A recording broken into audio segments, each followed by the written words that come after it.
Assalamu alaikum. It's a very emotional occasion. Seeing through the journey that Bangladesh has gone through.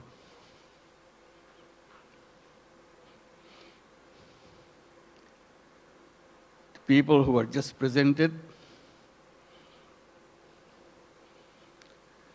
they are the heroes of Bangladesh. Let's give another big applause for them.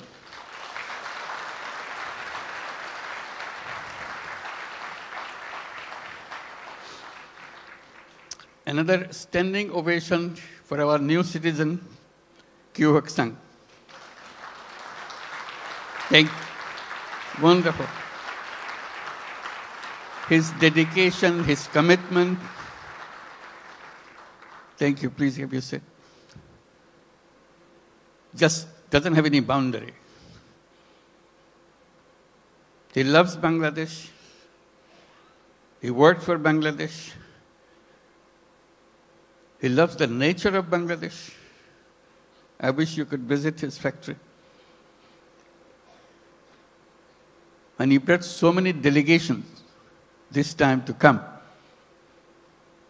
to show his new land of citizenship. Can the members of the Korean delegation please stand up so that we can give you applause?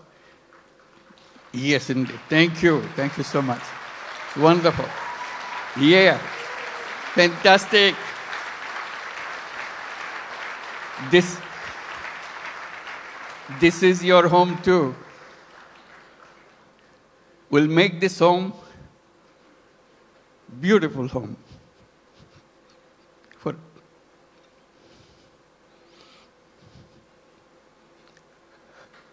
Seeing them today,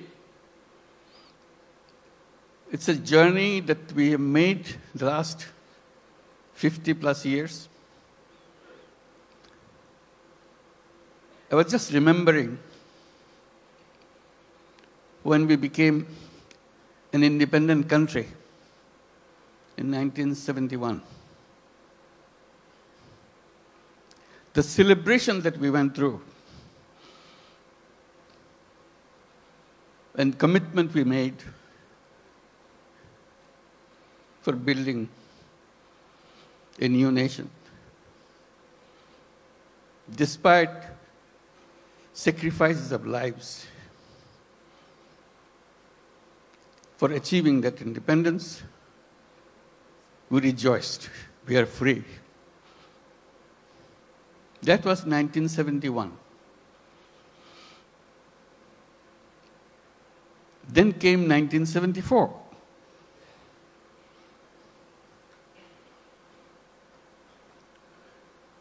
Today we are talking about 180 million people. In 1971, we were just about 1/3 of that size in population. Still the same country. 74 is a year that we cannot forget.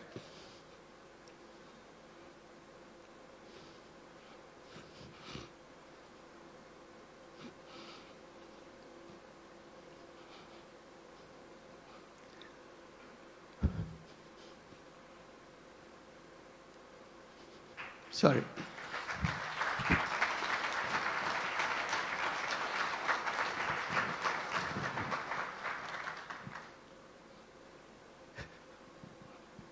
Sorry, my words.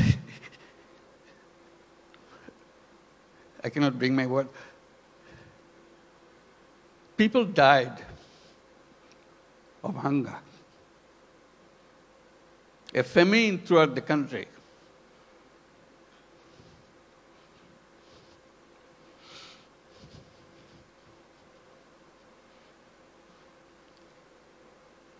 One and a half million people died.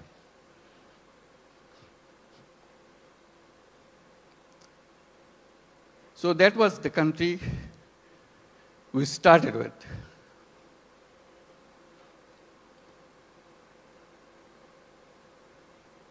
We used to grow one crop. We didn't know any other way. Our population was known as farmers because they have no other profession.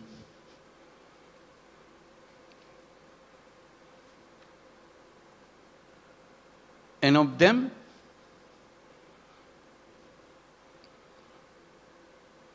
three-fourths of the population were landless farmers. They had no land.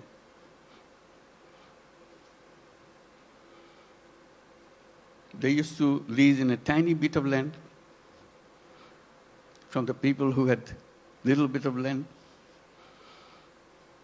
to make a living by one crop. If you heard the word dirt poor,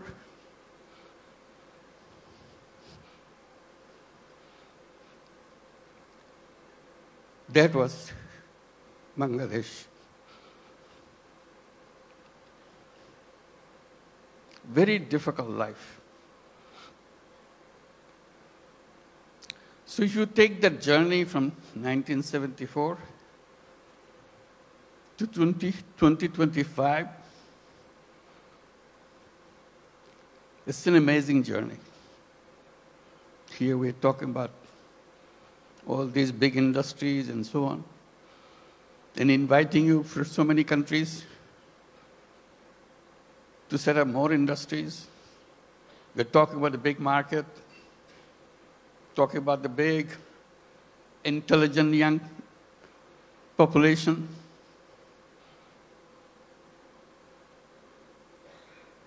That's Bangladesh. Came a long way in a very short time.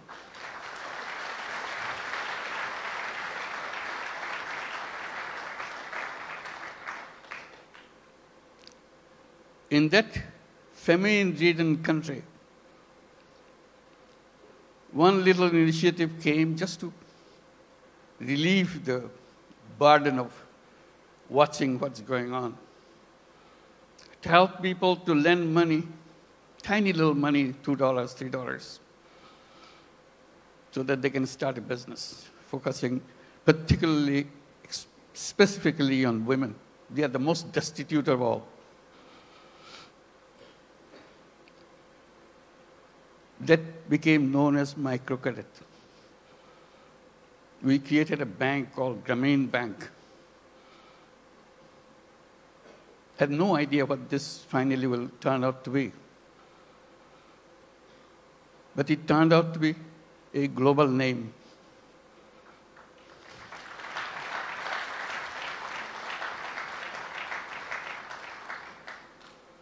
Because no matter which country you are, you have little Bangladesh of 1974 inside of you. You don't recognize it. You hide it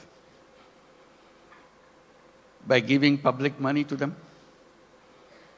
So I always raise the voice. Giving public money to poor people is no solution at all.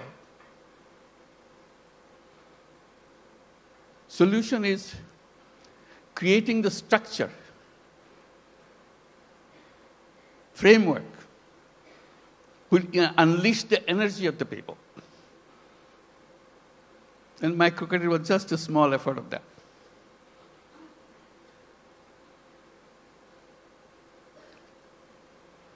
Then a crazy idea came over. When the government wanted to issue license for telephone, we had nothing to do with telephone. We didn't have any telephone in the country. Few telephone in the cities. Most of them don't work. So we talked, why don't we apply for a license for telephone company? A crazy idea.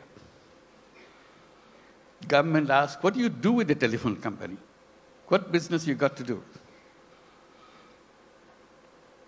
I said, we'll give it to poor women. They laughed at us. To make a long story short, we got the license, called it Grameen Phone, because we had the Grameen Bank, Grameen Phone.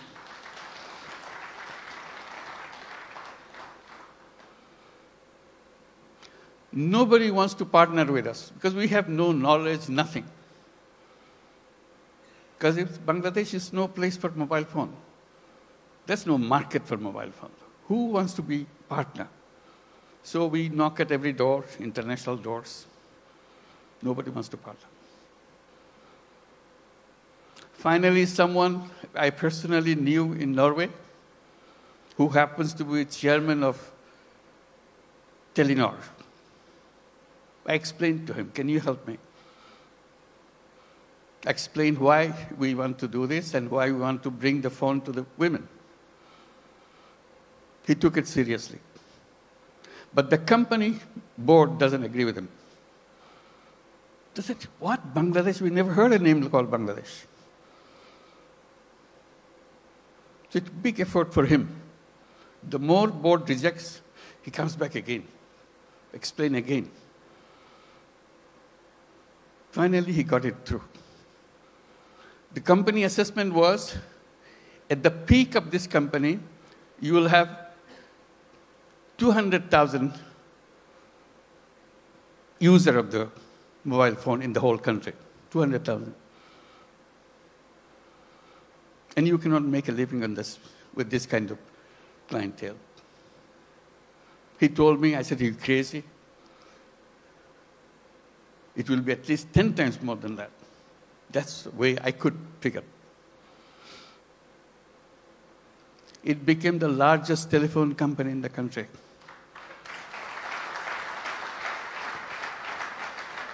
And women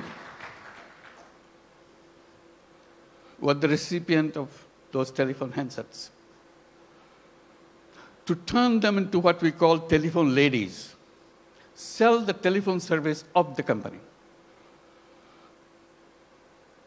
Men cannot apply, men cannot get the phone. Only poor women of Grameen Bank, not all women, only poor women of Grameen Bank can get a phone. Totally illiterate, has nothing to do, doesn't even know what a phone is. We train them. They started selling the service, saying, if you want to make a phone call to your son in the Middle East, in the meantime, Middle East saga began. So people wanted to talk. It became a roaring business. Soon, 100,000 women selling telephone service all over Bangladesh. It became so popular, everybody wanted to have a phone. Changed the whole company. At that time, there are other companies coming up around the world. They were focusing on their cities. The newspapers were covering us, not them. It became well known. So they started copying. For the first time, the idea came, phone have some use in the villages. They had no idea at all. The telephone has any meaning in the villages. They're always concentrated on the cities. Telephone industry globally changed.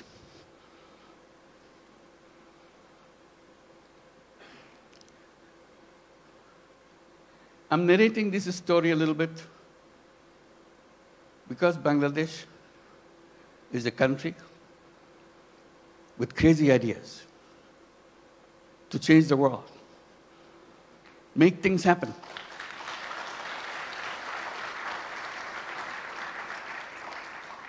Everyone you saw on the stage receiving the award has a very powerful, crazy ideas and made them happen. So we invite you to join that crowd. Not only change Bangladesh by your business, change the world.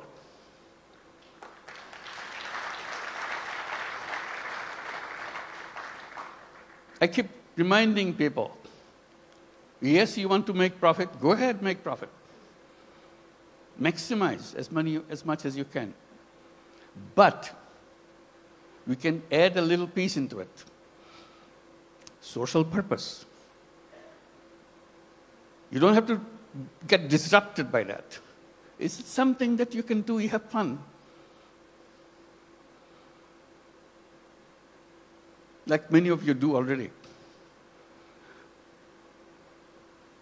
So if you want to make a business with a purpose, along with the business that we do, Bangladesh is the place.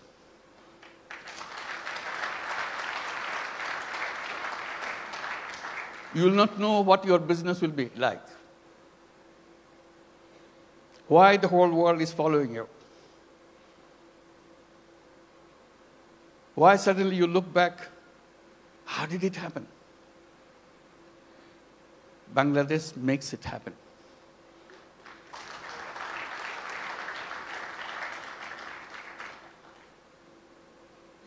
Always people explain how happy you got, you make money, we show the bottom line, fantastic thing. I try to add a little bit to that by saying making money is happiness, definitely, of course. But making other people happy is a super happiness.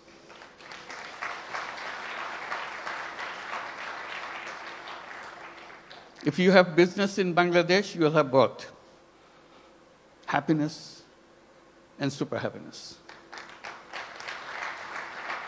That you get extra with no cost. You'll be proud of what you have done. Like the people who stood here felt that. Super happy. Did something which impacted in people's lives massively. With a country of famine, we're now talking about global entry to the businesses and everything. And at the same time, I'm just pointing out, which has been pointed out already, we don't look at Bangladesh alone. It is only one piece of the economy. We see the whole region, very powerful region, lots of resources. We work together, facilitate each other.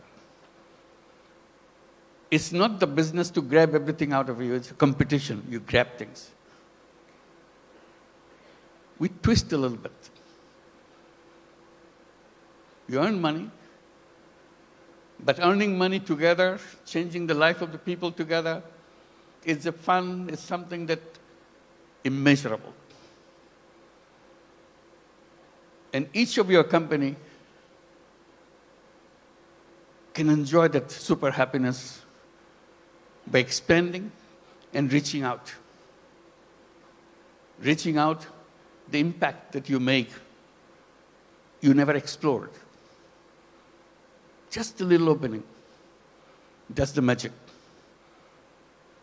Changes the world. We said business is the most powerful mechanism by which you can change the world. But we are trained to focus on some so narrow thing, we miss out the world. We can try opening a little bit. And I emphasize by saying, let's create a new civilization where you're wide, we're open, we embrace the world. I underscore by saying we can create a world of 3 zeros. It can be done with the businesses, not by the government. Government cannot achieve that. That's not the function of the government. It's the function of individuals, human beings. We are human beings. We can change the world. And business gives us a big, powerful tool in our hand. And the new civilization, I say, should be a civilization where there will be no carbon emission. We can do that. That's where the business innovation comes. All we have to do is just pay attention to that side. No carbon emission. It's a self-destructive system if you allow carbon emission to continue. No wealth concentration. It's fun to make money, but wealth concentration is the most dangerous thing to a human being. It will destroy the whole world. And zero unemployment. The young people get excited about it. Because all of you are entrepreneurs, not job seekers. Think like an entrepreneur. Make things happen. And Bangladesh is a place to see that. How suddenly people, we are known as farmers. We're a country of farmers, landless farmers. We didn't have any land, much land, little. Only in the 70s, early 60s maybe, 60s, some crazy young guys from the universities dared to enter into something which is happening in the country because of business interest of other countries, garment industry. They said, why not us? That was the beginning of the garment industry in Bangladesh, those crazy young guys. All the first generation, some of them are already here, came out of that generation. And now moving into the second generation, you heard Naseem, the second generation entrepreneur. That's our history. In 2 generations, second generation is just the beginning. It's still the first generation going on. Topon is here too, I saw him. Where are you? Second generation, I'm sure. So that's the journey of generations. Now, what is the third generation coming up? Are we prepared for that? That's a challenge to all of us. And we talk about second generation, we have to talk third generation a little bigger. Boys and girls. Somehow, in entrepreneurship in the past, women left out. We have some, but very few. But women are as creative, as entrepreneurial as anybody else.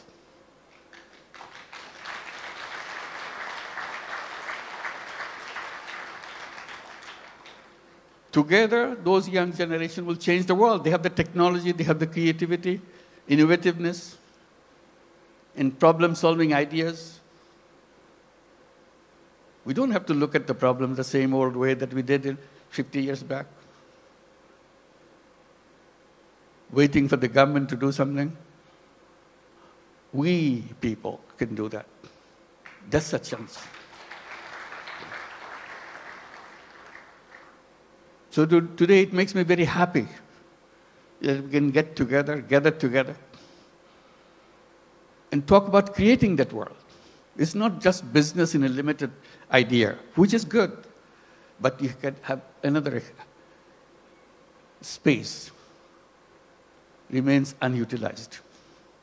Let's use this too. And Bangladesh, the business in Bangladesh is not only for Bangladesh, that's the point. It could be for the whole world.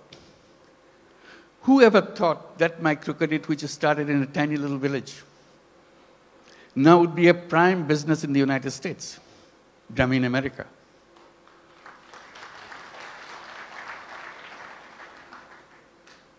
Millions of women take money from Grameen America. Loan size, in the American terms, less than $1,000. Imagine needing less than $1,000 in the United States. Such a hassle, such an impossible thing. They get so grateful that somebody gives them. Usually $500, $600. Now the whole Grameen America became annually about $2 billion a year. In the next 4 years, it will be $5 billion a year. It's growing very fast. So little things. In that sense, Bangladesh ground is very fertile. You put a little bit of seed, it becomes global.